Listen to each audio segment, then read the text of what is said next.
This happened about 7 years ago. I was about 22 years old, female, living with my roommate and going to school. It was a weekday evening and my roommate said she was going out to a club and staying at another friend's house. She invited me to join her, but I didn't really feel like going. Instead, I made plans to sit on my hands, watch junk TV, and work on my homework. Around 10:08 p.m., I went to the gas station to get some candy and an energy drink. I remember that day well. I had finished class fairly early, I had just gotten my hair done, and I was feeling cute and confident. As I walked into the gas station, I saw a group of 3 guys, probably in their 20s, walking around. They looked like regular frat boys, and I remember one had shaggy blonde hair and tattoos all over. As I was picking out my snacks, I noticed one of them nudging the other and nodding in my direction, but I didn't pay much attention. They paid before I did and left the store. When I finished my shopping and pulled out into the parking lot, I found them sitting in their beat-up wrecked car, all 3 of them staring at me. I hopped in my car and drove back to my house, which was literally only minutes away from the gas station. I didn't pay much attention to them, thinking they were probably just heading in the same direction as me. However, I live quite far back in a subdivision with many turns, and after a minute of pulling over and making a few turns, it looked like they were following me. I was anxious because I knew I was home alone and kept running in front of the house. When I left the neighborhood and returned to the main street, they were still following me. After running for a while, they sped up and got really close. Then they started flashing their lights and actually pulled up next to me and rolled down their window. The part of me that believes in humanity said, "What the heck, are they running low on tires?" But then I looked over and they were staring at me. We were on a deserted street and they swerved as if they were about to hit my car, but I kept speeding up. "Let's go to the police station. It's a 15-minute drive from here and there are plenty of stoplights along the way. What if they stop and block my car or something?" Fortunately, at this point I was getting somewhat close to my sister's house. She lives right around the corner from me, about 15 minutes away, but in the opposite direction from the police station. My hands were shaking. I was speeding up and slowing down, trying to make my way down the street with a bunch of assholes trying to run me off the road, when I picked up my cell phone and called my sister. She answered on the 4th ring. Without preamble, I immediately asked if Josh, her husband, was home. She seemed puzzled but replied, "Yes." I knew that Josh was in the military and carried a gun. He was a nice guy, but we hadn't talked much, and I didn't feel particularly close to him. At this point, I was on the verge of tears. I dropped my cell phone and threw something, a plastic Coke bottle, I think, at my driver's side window as one of them sped up close to me. I finally saw my sister's house and pulled into the driveway. The entire house was dark, no porch light, nothing. I was a mess. I had misheard. They weren't home and there were no neighbors nearby to run to. To keep me out of the driveway, the men pulled up behind me and they all jumped out.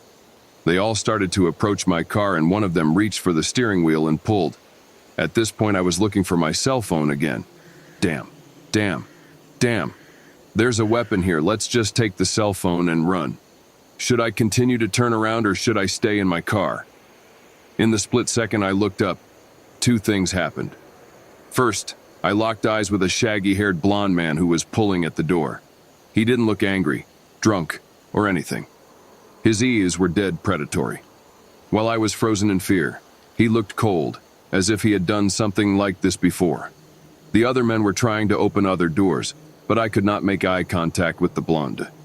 Next, I finally saw something moving behind him in the darkness and heard a loud bang. All the men stopped to look, and my hero, my brother-in-law, came out of the shadows and crept up from behind the house. He pointed his gun at them and told them to get out of there. They got back in their car and drove off, yelling foul language at Josh and me. As they left, my sister ran outside to get me. The scene in the driveway sounds like it took a long time in writing, but it was actually only a few minutes. Because of this, and because it was dark, we did not get the men's license plate numbers. We called the police and they came out to get our statements. They said they would have someone patrolling the area to watch for cars of the same make, model, color, but that without the license plate numbers, it would be difficult to catch the perps. However, they said it would be difficult to catch them without a license plate number. Those guys were never caught. I wonder what would have happened if Josh hadn't been there.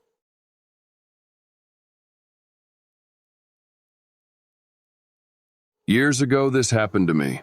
I was delivering newspapers for the Kansas City Star. If you know anything about modern newspaper delivery, it's not like little Timmy throwing a little bundle for the school lunch money in the morning before school. I threw 1,500 papers a night. That's right, 1,500 fucking newspapers, and that's at night. I pick up the papers at night and throw them until 6 in the morning.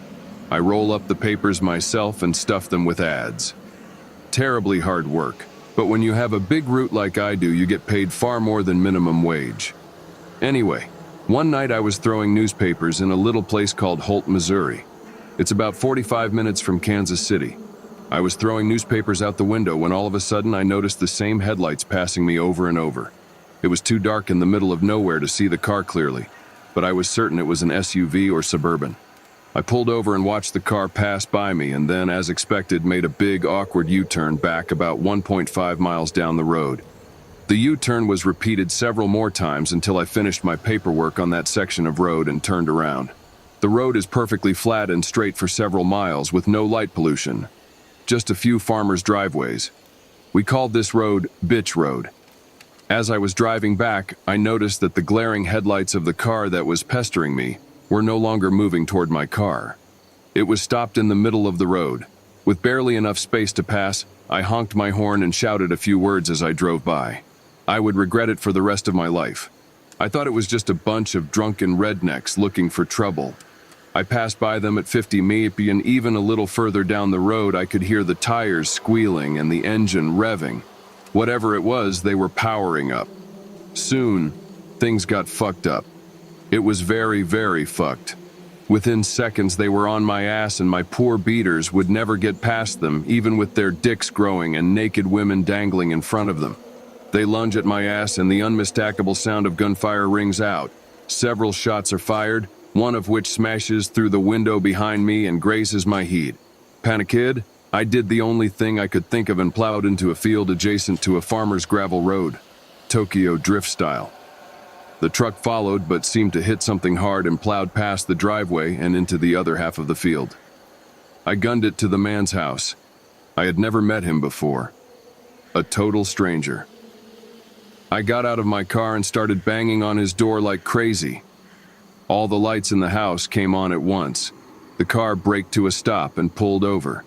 I saw it was an old-style Suburban with huge wheels and no license plate. Of course, I almost got delaveried. A fat guy wearing nothing but boxers and a couple of guys brandishing rifles greeted me at the door. In the end, all was well. Coincidentally, the man was to be married in the morning and his buddies had gathered for a bachelor party. It was fortunate that not all of them were drunk.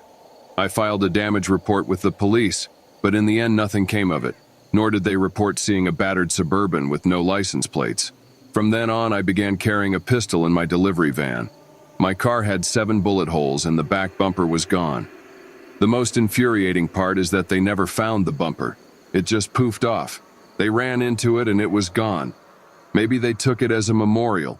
No doubt for a moment I really thought I was going to die.